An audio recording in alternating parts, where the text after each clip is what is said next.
That's it. Today, ladies, I want to present. You want me to read a non-existent book? No, we will not. That part we will not. Or more? Yeah. Ah. Yeah. So if it's removed, it's appearing in my book. Members of the press, thanks for coming. We will begin. This is a statement by the United Opposition Leaders, issued from the Liberation House. Fellow Kenyans and friends of Kenya, we thank you for joining us this morning.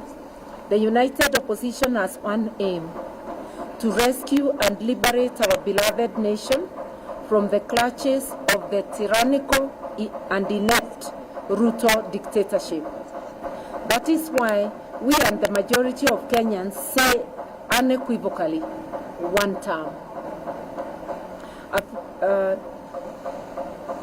Just a week ago, members of the United Opposition, whilst on a Meet the People tour, a right that is enshrined in our constitution, were met by violence of police bullets and a state-sponsored militia.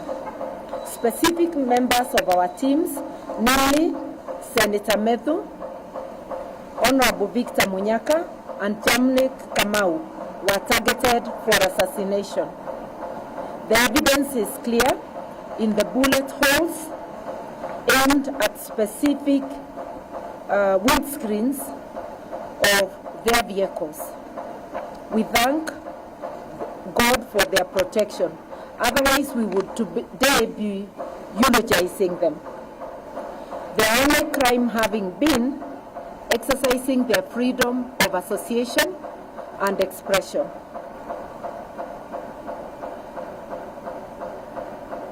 We will not tire from reminding the Ruto administration that freedom of movement, expression, and association are among the fundamental rights guaranteed in our Constitution and in the African Charter on Human and People's Rights, as well as on the International Covenant on Civil and Political Rights.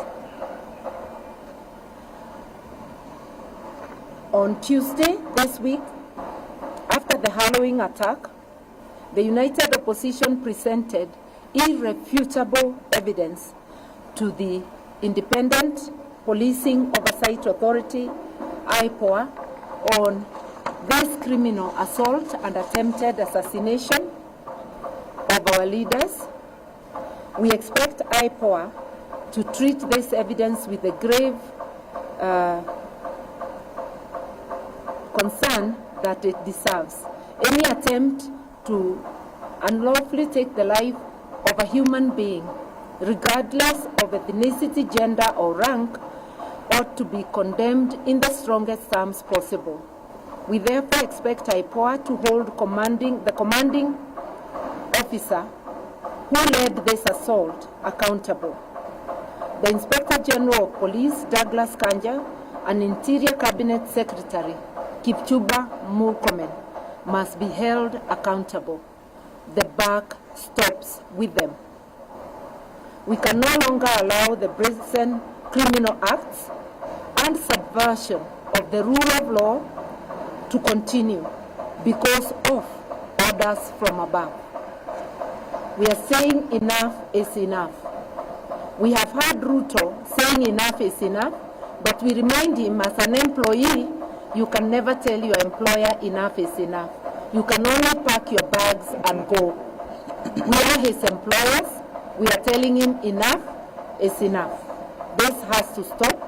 He cannot create a Haiti-like militia in Kenya to destroy the peace and tranquility that we have been having. Fellow Kenyans, our country is ailing. Some even say it is at war with itself, not because of the global recession or pandemic, but because of an epidemic called William Samoei Ruto. The instruments of power are in the hands of a person who simply doesn't care for the well-being of the citizens he purports to govern. For instance, we are aware of a cargo of 25,000 metric tons of sugar that recently landed in our port at Mombasa. This sugar is already on its way to Western Kenya, to a Western Kenya sugar factory to be repackaged and sold to Kenyans. Yet, it was condemned as unfit for human consumption in its country of origin. That it has been cleared quickly and is now headed to be distributed in this country shows the heartlessness of this regime. They have made money their god.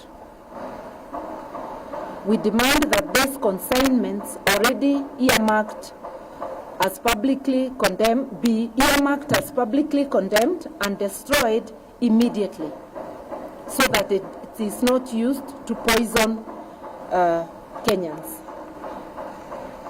I will let one of our youth read the rest. Thank you. Thank you so much. My name is Ken Babu, and I proceed. Fellow Kenyans, this is a criminal regime that not only resorts to willful violence against its people, but resorts to physically harming its populace unfit for public consumption of goods, but also attempts to limit its people by willful and defunding education, which is a right. Just a week ago, the Cabinet Secretary for Finance, John Mbadi, publicly declared that Kenya can no longer sustain free primary and secondary education. The proposed cuts to capitation and demand that Kenyan parents pay more for the education is an affront to Constitution, having been entrenched in Article 43(1)(f), which guarantees the rights to education for everyone, while Article 53(1)(b) specifically ensures every child's right for free and compulsory basic education. Hence, defunding education is not only insensitive but unconstitutional. We implore us to reason to these words of Abraham Lincoln, and I quote, "Do not interfere with anything in the Constitution. That must be maintained, for it is the only safeguard of our liberties." We must tell the illegitimate regime of Mr. Ruto that Kenyans want education, health, and other basic needs, and not handouts in the name of empowerment. And therefore, we all agree that having Mr. Ruto as the Kenyan president today is one of the most historical mistakes that ever happened in this country. And therefore, one term is unstoppable. One term. One term. Another one? Yeah. It will be finished by state. Honorable. A lady. Some lady. No. Let's have a lady. It's gone. Ndio ya mwisho. We can have a lady. Okay. Under Ruto's torrid regime, our beloved country has in under 3 years, we have been subjected to socio-economic and emotional assault as the people of Kenya, which is illegal, unconstitutional, and criminal in every form. This is not speculation. We repeat, this is a fact. Their first and only qualifying modus operandi is theft, destruction, and death as the Ruto state-governed policy. 2, they are now scrutinizing future taxes, a criminal and yes, unconstitutional move to borrow externally against future taxes without parliamentary sanction or debate. It is not only a singularly crude betrayal of public trust, but also a direct violation of the Public Finance Act. The behind closed doors is a reckless scheme to sell off Kenya's future. To conceal their criminal operations, they have created murky financial vehicles called special purpose vehicles. These are run by faceless technocrats and unaccountable corporations. The primary objectives of this vehicle is to divert public resources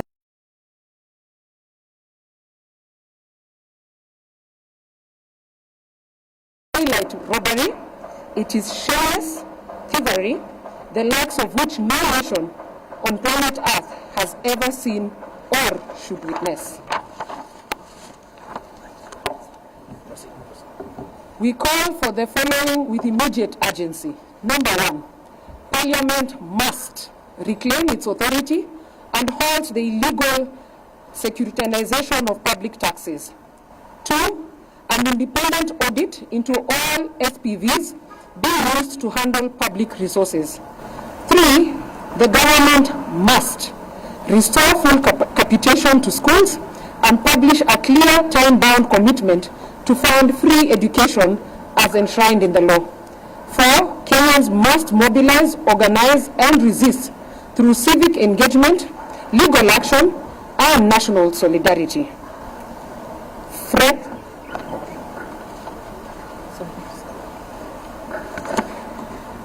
Yeah, it was resolved that one of us should do the conclusion, but of course we'll be taking the necessary questions. This is very brief. Friends of goodwill, as the united opposition, we will not be silent as our country is auctioned. We will not bow down to intimidation. We will not allow the proliferation of fake news and propaganda to define our time.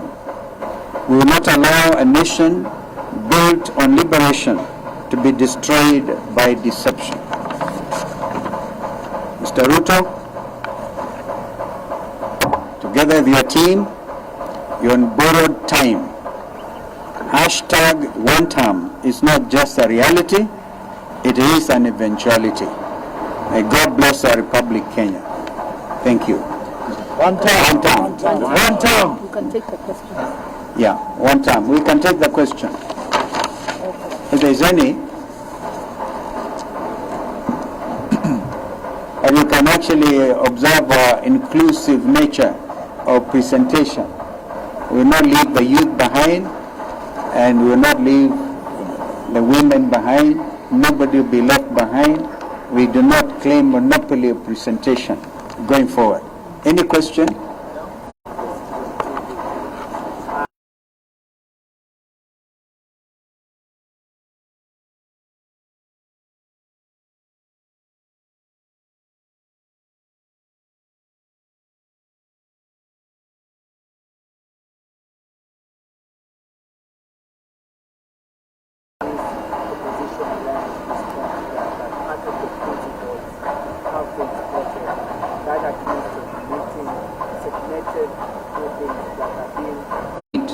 And any segment of the Kenyan community without being branded divisive.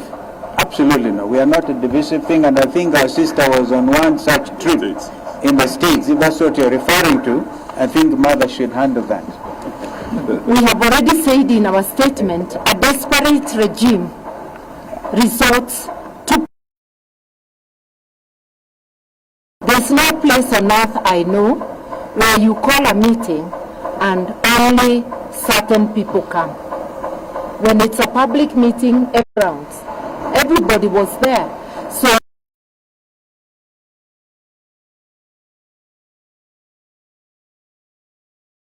we shall react. Thank you. So if the event... Yes, sir.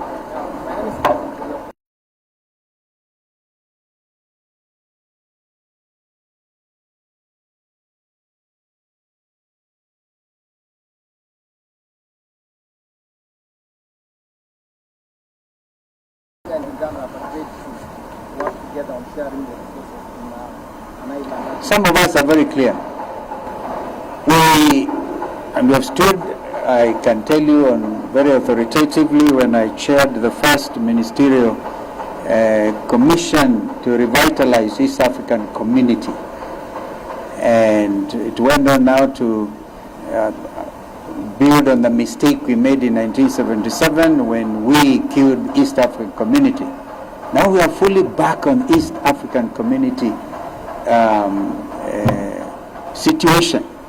So some of us stand for borderless East Africa and the rights of establishment.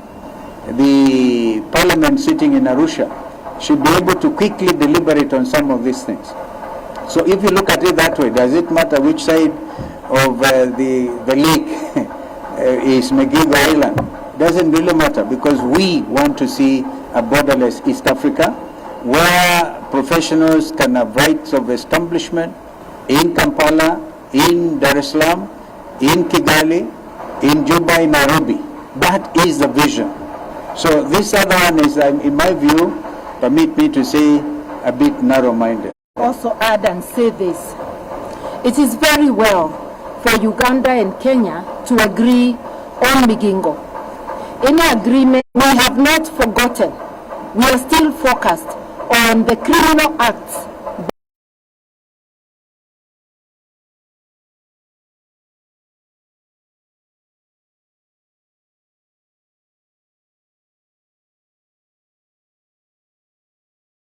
Kenya government, and a suit will be filed also extending to Ugandan government for the criminality. We have not forgotten the cross-border abduction of Mwambi.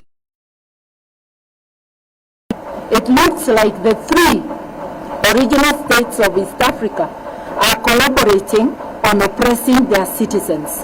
We want to hear their voices telling us whether they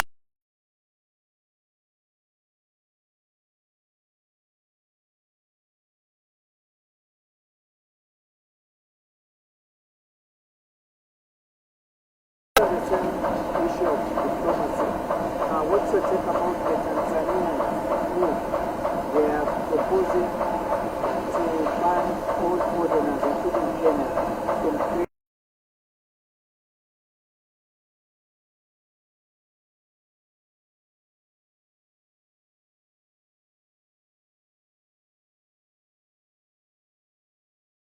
You cannot think of free movement of goods and services without talk about businessmen and women. So we would want East Africans to enjoy being East Africa.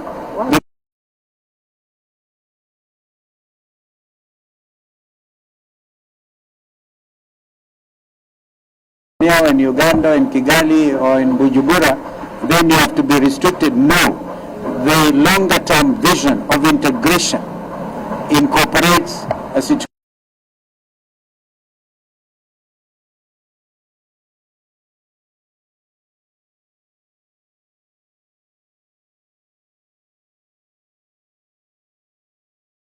treaty, A treaty. and the integration. Yeah, absolutely. Just the last one. Yesterday we had the Secretary General say the ban by Tanzania was a reaction to what happened back in May. To freedom of movement of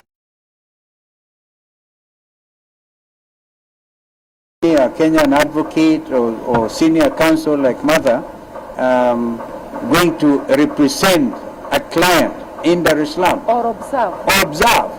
in any event. But I had actually successfully observed Tundu Lissu's case on the 24th of April. But I issued a... Yeah, it will become just a debate on East Africa. The other... And the other mind is on capitation. And accepted... When are you announcing that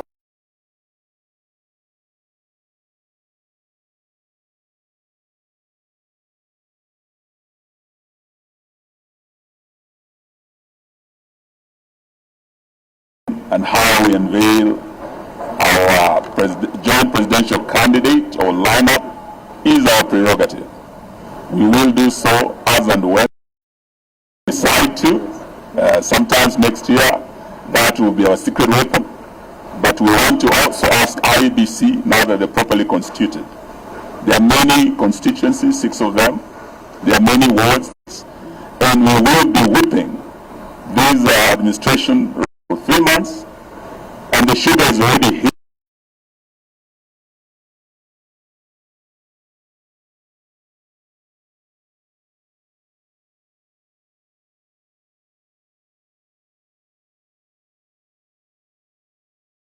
buy this rice and provide market.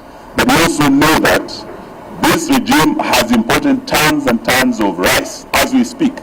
So these are some of the matters we are saying.